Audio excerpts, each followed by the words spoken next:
നമസ്കാരം. Russia Ukraine യുദ്ധം മറ്റൊരു ഘട്ടത്തിലേക്ക് കടക്കുമ്പോൾ ആണവ മിസൈലുകൾ പ്രയോഗിക്കാൻ റഷ്യ തുനിഞ്ഞിറങ്ങുമോ എന്ന ഭീതി നിലനിൽക്കുമ്പോൾ റഷ്യൻ പ്രസിഡന്റ് വ്ളാഡിമിർ പുടിൻ നമ്മുടെ രാജ്യം സന്ദർശിക്കാൻ എത്തുകയാണ്. 23ാമത് ഇന്ത്യ റഷ്യ വാർഷിക ഉച്ചകോടിയിലാണ് അദ്ദേഹം പങ്കെടുക്കാനായി എത്തുന്നത്. പ്രധാനമന്ത്രി നരേന്ദ്രമോദി ഈയൊരു വാർഷിക സമ്മേളനത്തിൽ പങ്കെടുക്കാൻ വേണ്ടി അദ്ദേഹത്തെ ക്ഷണിച്ചിരുന്നു.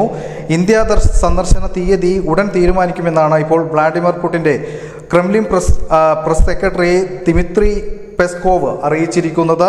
US മിസൈലുകൾ ഉപയോഗിക്കാൻ ഉക്രൈന് അമേരിക്ക അനുമതി നൽകിയിരുന്നു. ഇതേ തുടർന്ന് ആണവ മിസൈലുകൾ പ്രയോഗിക്കാൻ റഷ്യ ഒരുങ്ങുന്ന ഒരു സാഹചര്യം ലോകത്താകെ ഭീതി ജനിപ്പിച്ചിരിക്കുകയാണ്. ഈ ഘട്ടത്തിലാണ് റഷ്യൻ പ്രസിഡന്റ് വ്ളാഡിമിർ പുടിൻ നമ്മുടെ പ്രധാനമന്ത്രിയെ കാണാനും നമ്മുടെ രാജ്യം സന്ദർശിക്കാനും ഉച്ചകോടിയിൽ പങ്കെടുക്കാനുമായിട്ട് നമ്മുടെ രാജ്യത്തേക്ക് എത്തുന്നത്. എന്തായാലും ഏവരും ഉറ്റുനോക്കുകയാണ് വ്ളാഡിമിർ പുടിൻ്റെ ഇന്ത്യ സന്ദർശനം. പ്രധാനമായും ആണവ മിസൈലുകൾ പ്രയോഗിക്കാനുള്ള ഒരുക്കത്തിലാണ് റഷ്യ ഉള്ളത്. അതുകൊണ്ട് തന്നെ നമ്മുടെ പ്രധാനമന്ത്രി നരേന്ദ്രമോദിയും റഷ്യൻ പ്രസിഡന്റും തമ്മിലുള്ള സന്ദർശനവും തുടർ ചർച്ചകളും വളരെ ഗൗരവമുള്ളതാണ്. അതുകൊണ്ട് തന്നെ ലോകം ഉറ്റുനോക്കുകയാണ് ഈ ഒരു സന്ദർശനം.